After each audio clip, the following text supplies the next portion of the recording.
Bonjour à vous, j'espère que vous allez bien. Moi de mon côté je suis totalement excité à l'idée de vous proposer cette vidéo.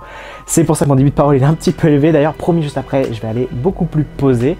Voilà, donc je profite totalement de la période Halloween pour vous proposer ce spécial Halloween et donc un nouveau format sur la chaîne, sûrement d'autres qui vont découler après celle-ci, en tout cas je l'espère.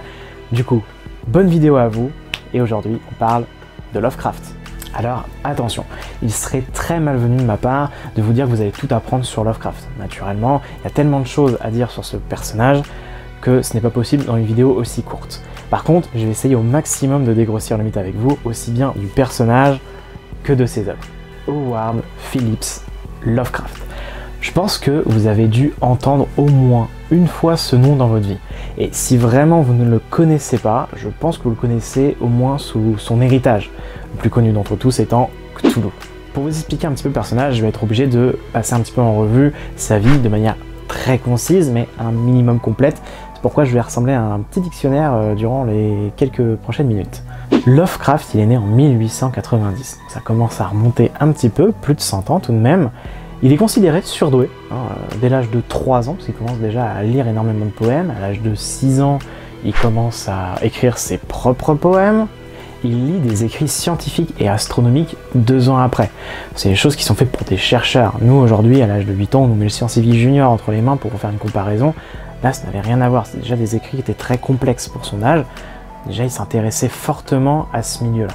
Quelques années plus tard, il souffre de terreur nocturne. C'est un trouble paroxystique rare. Si je devais vous le décrire très simplement, il s'assoit, les yeux grands ouverts, comme s'il y avait quelque chose devant lui, et il crie. Voilà. Et ce sont des choses qui, on peut le supposer, vont l'avoir beaucoup influencé pour ses écrits futurs.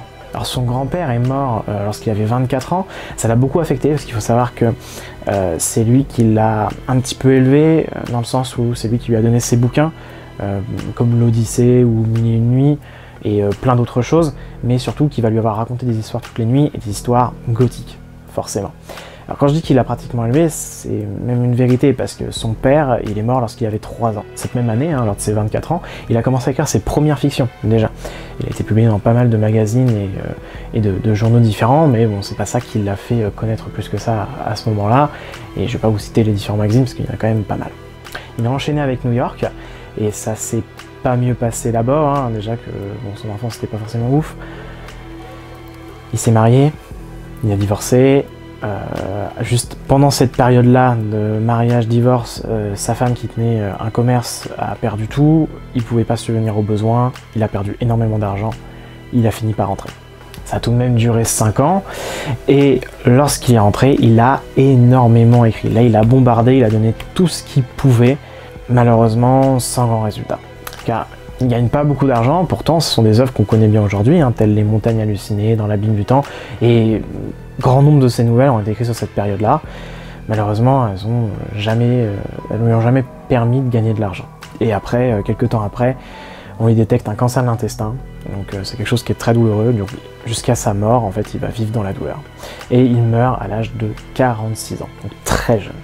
Pour conclure un petit peu cette partie de sa vie, il faut savoir que Lovecraft, de son vivant, il n'a jamais eu de succès. Pourtant aujourd'hui tout le monde le connaît, mais non, de son vivant, jamais. C'est des années plus tard après qu'il y a de nombreux auteurs qui sont inspirés de son travail, qu'il y a eu du jeu vidéo, du jeu de rôle, des mangas en adaptation, et que toute la pop culture s'est un peu imprégnée de tout ce qu'il a écrit. Il a fallu attendre de nombreuses années avant qu'il trouve son public.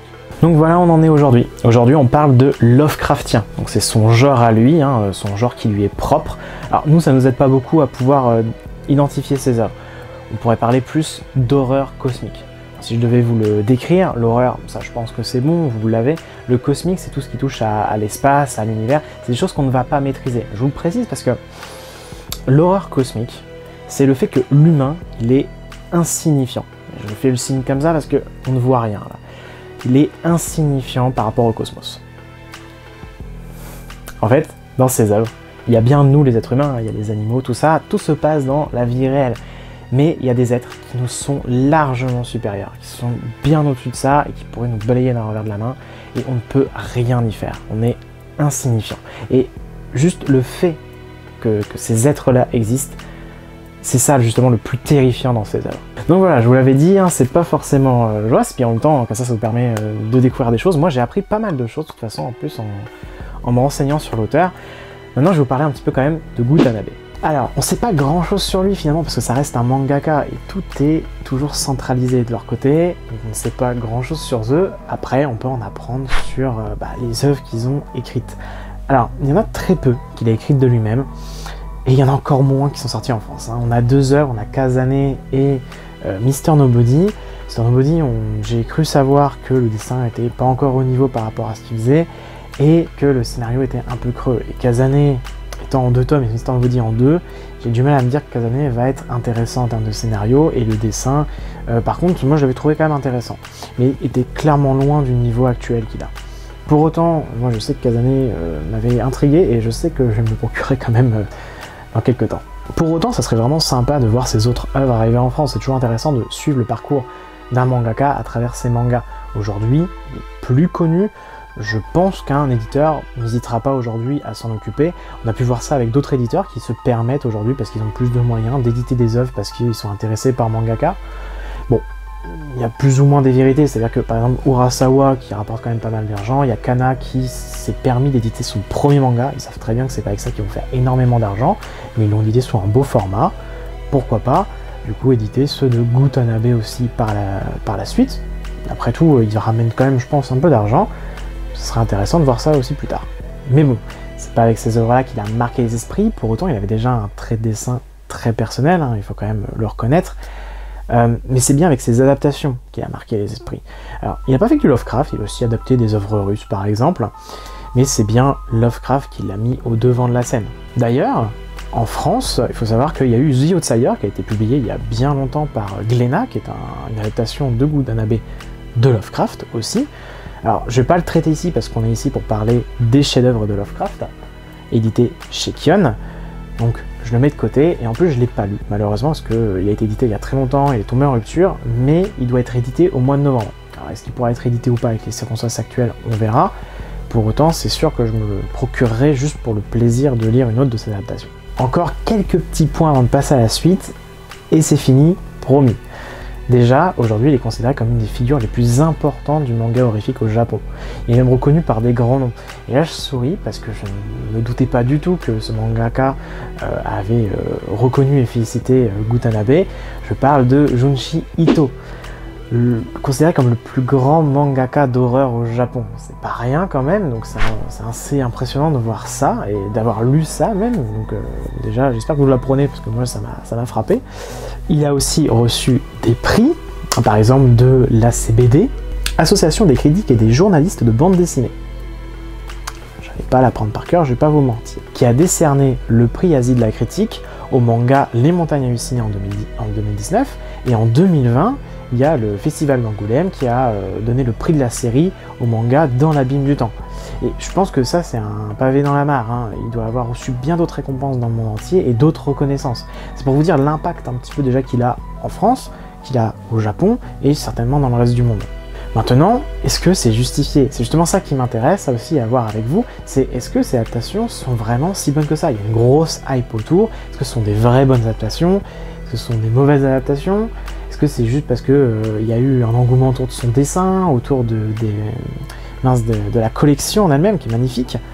Et bien c'est ça qu'on va traiter maintenant. Alors, est-ce que ces adaptations sont bonnes, oui ou non? Eh bien oui. Voilà. Salut! Alors, trêve de plaisanterie, déjà on va parler vite fait de la collection. Celle-ci, avec la simili-cuir et tout, elle est vraiment magnifique, ça c'est une vérité, c'est vraiment un respect énorme qui est montré envers du coup celui qui a adapté, donc Gutanabe, d'avoir édité en France des mangas aussi propres. Ça c'est vraiment une mise en avant énorme parce que du coup ça fait joli sur un présentoir, les gens sont intéressés au niveau du regard déjà, ils vont le prendre, ils vont le feuilleter, ils peuvent être intéressés par Lovecraft, connaître de noms et tout, et au moins prendre un premier tome. Ça c'est une grosse mise en avant, il y a un beau respect qui est montré, je trouve ça excellent. Pour autant, c'est pas ça qui fait oui c'est une bonne œuvre, non c'est une mauvaise œuvre, non c'est vraiment le contenu. Je vous ai dit oui, je vais creuser quand même un petit peu. Bon, il s'avère que moi j'ai lu, je mets des guillemets parce qu'en fait je les ai écoutés, j'ai fait de l'audio libre pour justement les nouvelles de Lovecraft qui sont concernées par rapport à ces adaptations si présentes.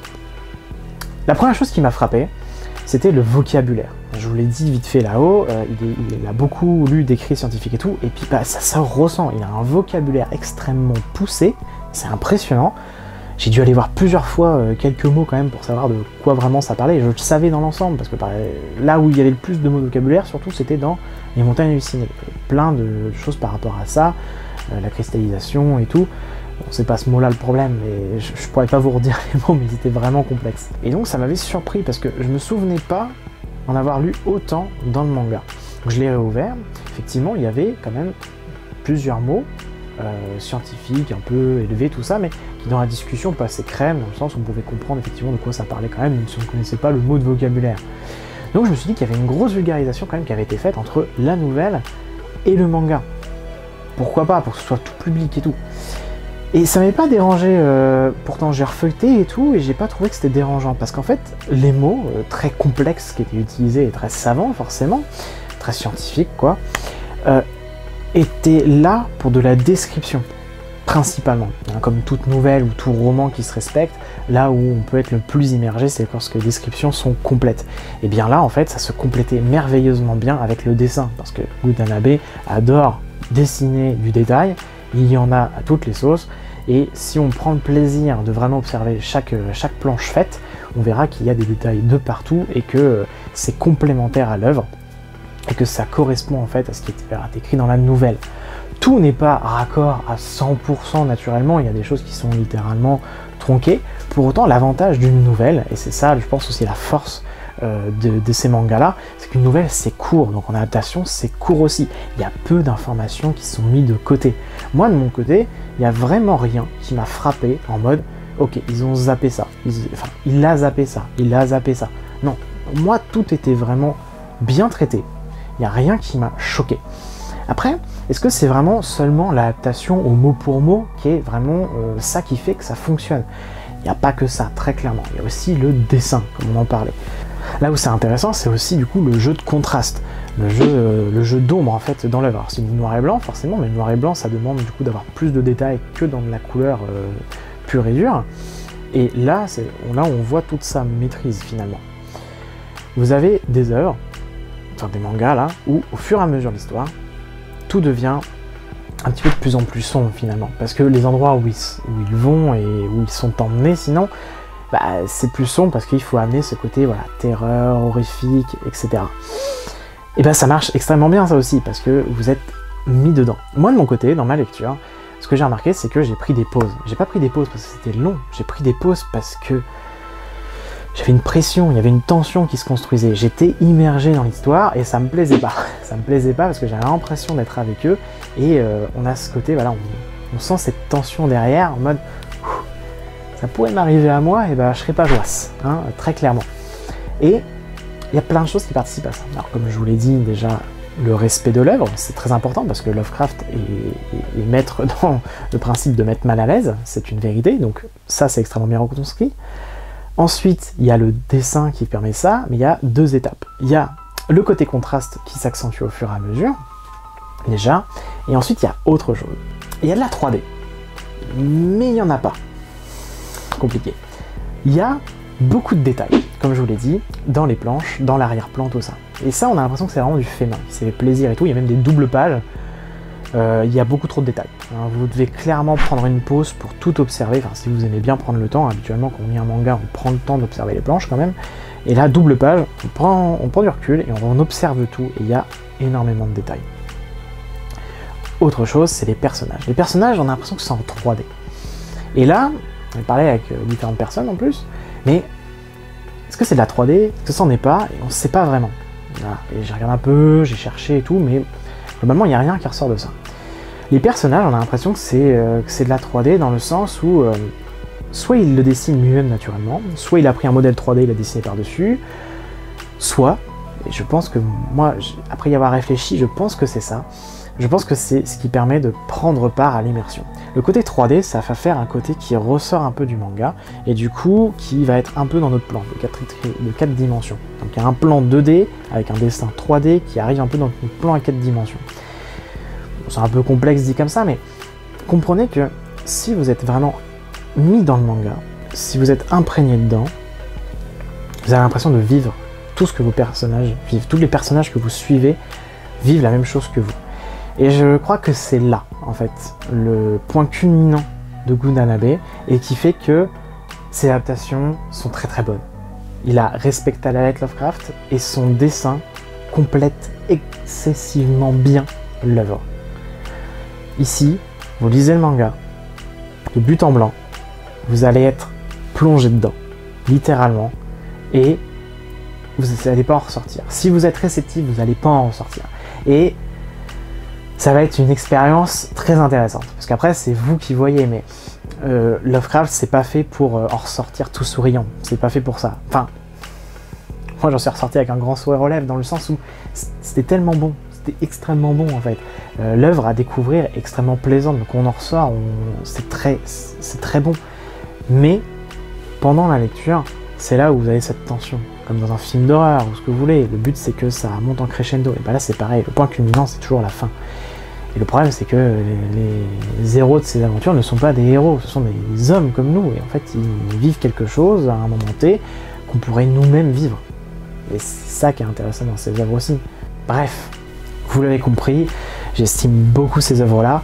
Peut-être que moi aussi je me laisse faire, je me fais avoir par la hype autour. Pour autant, j'ai lu les nouvelles, j'ai lu les mangas, je les ai comparés, j'ai été creusé un peu plus loin et j'ai essayé de trouver d'autres informations. Je pense que je suis un minimum objectif. Après, j'ai un petit côté aussi jeu de rôle qui fait que ça se retrouve aussi. Il y a des jeux de rôle Cthulhu qui s'y retrouvent. C'est un univers qui me plaît énormément. Donc de ce côté-là, je sais que je suis très peu objectif. Pour autant, l'adaptation en elle-même, pour la comparer, celle-ci, je la trouve très bonne et très prenante. C'est un vrai travail, c'est un très bon travail et c'est pour ça, je pense vraiment que Gutanabe est reconnu aujourd'hui. Et voilà, la vidéo est terminée, j'espère qu'elle vous aura plu. Pour moi, c'était tout nouveau et super intéressant d'écrire un script, tester des choses. C'est un nouveau format, peut-être qu'il sera encore fait à l'avenir du coup. N'hésitez pas à me dire dans les commentaires s'il y a des choses qui vous ont plu, voire déplu, hein. Ça permet toujours d'apprendre de ses erreurs dans tous les cas. N'hésitez pas à liker, pourquoi pas vous abonner. Et puis, je vous dis bonne lecture, bonne fin de vidéo et à très vite. Salut!